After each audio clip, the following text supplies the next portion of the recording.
I think it was because I was talking about tapering in yesterday's video. And because I was talking about tapering, I was thinking about training. And then I started thinking about the training that I've been doing this year, year to date, compared to the training I did last year, year to date, and the training that I did the year before that, year to date. I compared the years, and I'm definitely working out less this year than I was last year or the year before. Now, that's not surprising.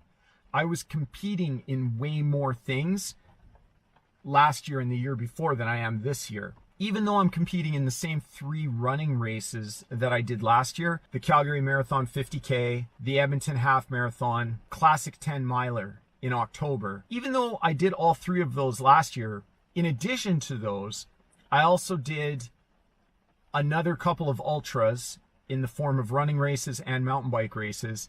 And I was also competing in powerlifting. And specifically, I was competing in bench press. Yes, that's the thing. In 2017, I got my qualifier to compete at the Worlds event for, I'm trying to remember how this all worked. I think I needed like a provincial qualifier, then a nationals qualifier, and then I got to compete at Worlds, I think is how it went. 2017 was me chasing the bench press numbers so that I was eligible to compete at each subsequent tier above. I was successful in that. I managed to get my provincial total, I managed to get my national total, and then I went to Worlds, and Worlds just happened to be held in February of 2018. That went great, but it also meant that combining the powerlifting, specifically the bench press, with fat biking in the winter, and I had a winter ultra, and I think a couple of other things going on. That meant that I was doing a lot of training in those 2 years. This year, I'm not competing in powerlifting, and this year I am doing fewer races. And that includes both mountain biking, cycling in general, and running races. But while I was thinking about that, it occurred to me that I actually haven't lifted weights all that much in the last few months. And my last weightlifting workout was November 29th. And that's a long time ago at this point. I think what we're talking about here is almost 5 months and change of not doing any weightlifting whatsoever. That blew my mind because you have to remember, I've always lifted weights as part of my conditioning, strength and conditioning program for the other sports that I'm involved in. When I went into powerlifting, I was lifting weights a lot more because weightlifting, it's not about muscle. Obviously, I'm not a big guy. I'm not a big human being. And there are weight classes in powerlifting, and I was competing in the 74 kilogram class for powerlifting. Weightlifting is definitely a skill. It may not just be about mass and muscle and everything else, but it is definitely a skill sport. Even something as deceptively simple as a bench press, where you just lie down on a bench and push a bar away from you. You'd be surprised how much skill and technique goes into that, at least doing it well. To stop weightlifting at the end of November, and here we are in May, going into an ultra marathon, and realizing that I actually haven't done much in the way of strength training or resistance training, it was a pretty funny realization for me. And part of that is because as a personal trainer and a coach, strength training is like one of the very first things that I recommend to clients. In almost every case, it makes athletes better. In cases where people are injured often, strength training is a great way to kind of increase their durability, if that makes sense. It doesn't necessarily prevent injuries, but it does a pretty good job of making you more durable when it comes to what your sport asks of you. What I wanted to get at was the point that I had stopped weightlifting in any meaningful way, and I had just been focusing on, being a fair weather athlete in a lot of ways, and just focusing on getting trained up enough that I could compete in the fat bike races I did, and also get to this particular 50K. And I was primarily concerned about getting through those races and to this upcoming race healthy. That was all I wanted to accomplish. Talking about the tapering yesterday and looking at how I'm training right now and trying to decide what I had given up and what needed to kind of be scaled back, all I could think was, wow, I went from bench pressing I went from strength training 6 days a week to doing almost no strength training in the last few months.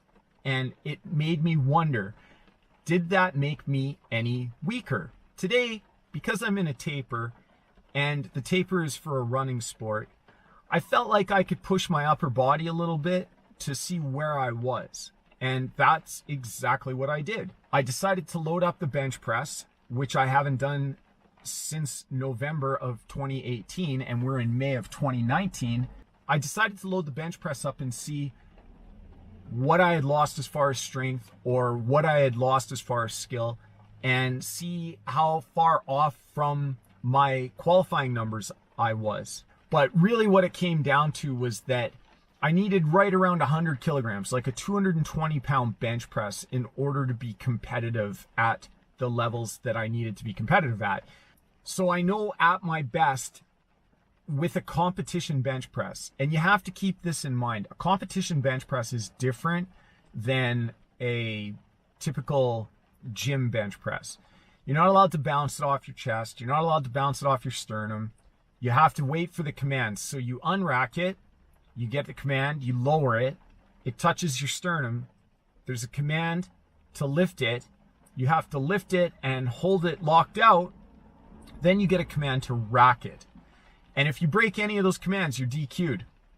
You get disqualified. That lift is gone. You have to pay really close attention when you're doing the lift. And that's where a lot of the skill comes in as far as bench pressing is concerned. I think my absolute best competition bench press at 74 kilograms was 235 pounds. And don't quote me on that. It might be 230, but I'm pretty sure it was like 230 or 235.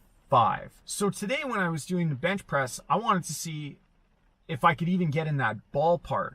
I tried to do strict bench pressing today to see how it would feel. Now, one thing I have to point out as far as bench pressing in my basement is concerned, it's not a competition. There's no nerves, there's no spectators, there's no spotters, there's no judges. I did my best to kind of replicate how it felt when I was doing the bench press competitions, which meant that I held the pause on my sternum as best I could and then lifted and racked after a bit of a pause.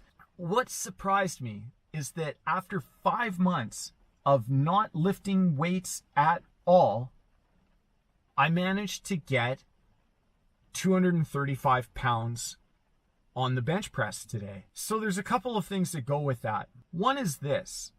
I am 4 kilograms heavier now than I was at my competition. I weighed in at 74 kilograms for my bench press competition at Nationals. Today I weighed in at 78 kilograms.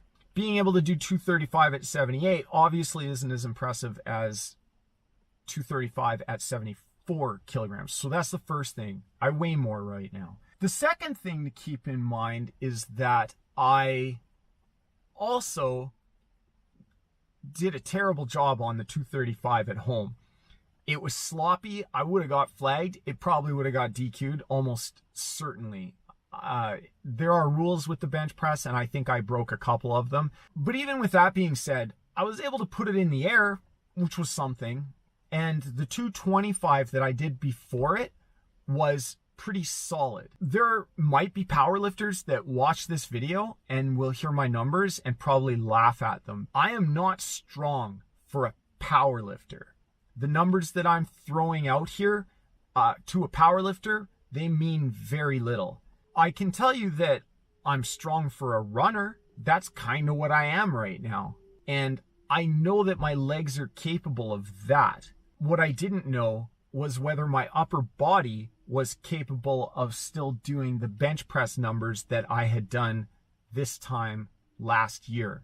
All in all, it wasn't a bad day. It was a deeply flawed experiment. I fully admit that. But it's also interesting to see what the capacity of the human body is sometimes. So today I got to find that out. And it turns out that I might not be as strong as I was, but I'm as strong as I need to be. And that's something.